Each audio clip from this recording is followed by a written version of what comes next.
Well, it's 12:38. You're watching and listening to Good Afternoon Britain. Now, an independent school in Scotland has come under fire after it had parents investigated by social workers after they fought teachers' attempts to affirm their daughter's transgender identity. So essentially, the school reported parents to the social services because they had been misgendering their child.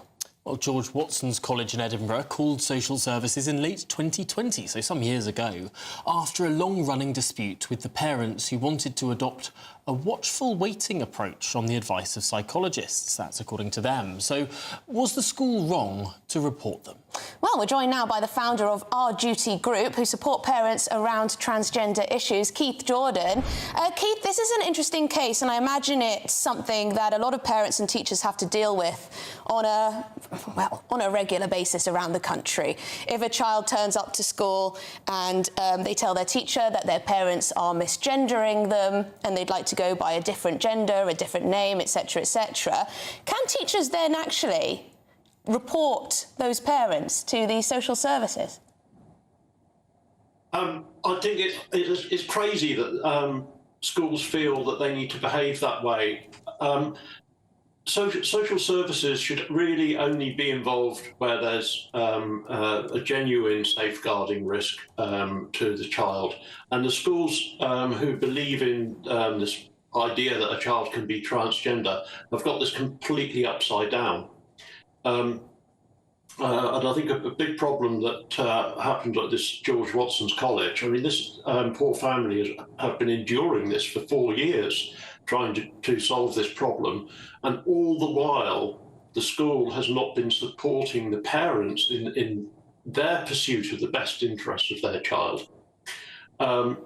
That poor girl, as having the idea that she could be a boy, reinforced by the school, reinforced by LGBT Youth Scotland, against the wishes of the parents. And I'm glad to see in this particular case that social services took one look at it and said, yeah, no, fine, carry on as you were.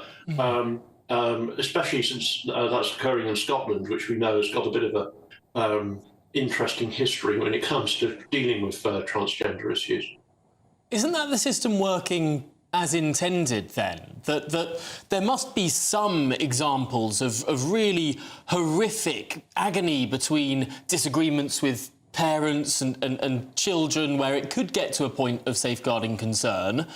Can't you see a situation whereby it might be appropriate to refer that to an authority? In this case, clearly, it wasn't a concern. They passed it on. That was the system working.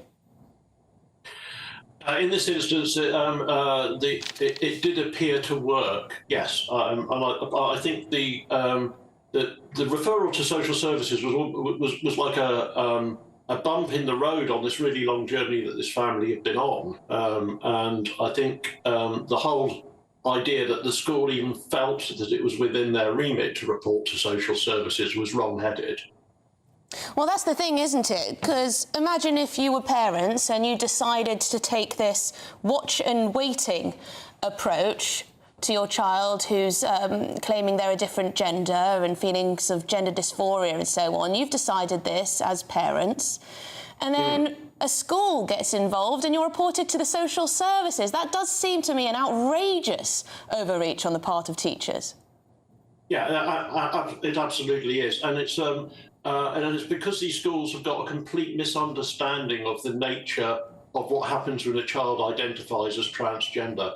And that is because they've been told by organisations such as LGBT Youth Scotland that they need to, celebrate a child with a transgender identity. They need to affirm their identity. And of course, none of these things are true. That's only the belief of the ideology of organisations like LGBT Youth Scotland, and there are various other organisations dotted around the country selling the same snake oil. The reality is that if a child identifies as transgender at school, there has been a safeguarding failure. It might not have necessarily in every single happened. case, Keith?